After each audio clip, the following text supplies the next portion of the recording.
မွေးနှဖျားကြီးကိုစီကိုခေါ်သွားရပေါ့နော်သူ့ကိုအဲ့လိုမျိုးဆက်တာဖို့အတွက်အဲ့ဒီချိန်မှာမဆက်တာသေးပဲနဲ့သူ့ရဲ့ဒီပါဇက်နှစ်ဖက်စလုံးကိုကကြီးနဲ့ဆွဲညက်တာသူ့မောင်နှမကြီးอ่ะပေါ့နော်သူ့အမိဘကြီးသူ့အတော်ကြီးပါအကုန်လုံးပါတယ်ပေါ့နော်ကကြီးနဲ့ဆွဲညက်ပြီးတော့အီဂရိုကမှသွေးတွေအန်တာပေါ့အဲ့ဒီသွေးတွေကိုအဲ့ဒီနှဖျားမကြီးကိုအဲ့ဒီမွေးနှဖျားမကြီးကိုဆက်တာပေါ့နော်မွေးနှဖျားမကြီးကအဲ့ဒီသွေးကိုတောက်တယ်နောက်နေ့လည်းရောက်နောက်ထပ်နေ့တွေရောက်တော့အီဂရိုကအိတ်နေနေချိန်မှာသူ့လောင်နေမှာအိတ်နေချိန်မှာအဲ့အတန်ကြီးကြားရတာပေါ့နော်အဲ့အတန်ကြီးကြားရှင်းရှင်းအတန်ကြီးကြားရတာပေါ့နော်အဲ့ဒီအီဂရိုဘာနာရဲ့အဲ့ဒီလေဘင်းမှာပတ်ထားတဲ့မွေရသူလောင်နေမှာပိတ်ခံထားတဲ့အချိန်မှာ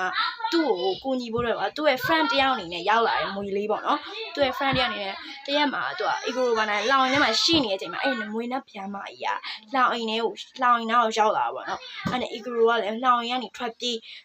ပြီးတော့အဲ့မွေလေးနဲ့သူနဲ့ထွက်ပြေးသွားတာလောင်အိမ်ကနေထွက်ပြေးနေတဲ့မွေနဲ့ဖျားမကြီးကလိုက်တာသူ့နောက်ကိုလိုက်နေနေအဲ့ဒီအချိန်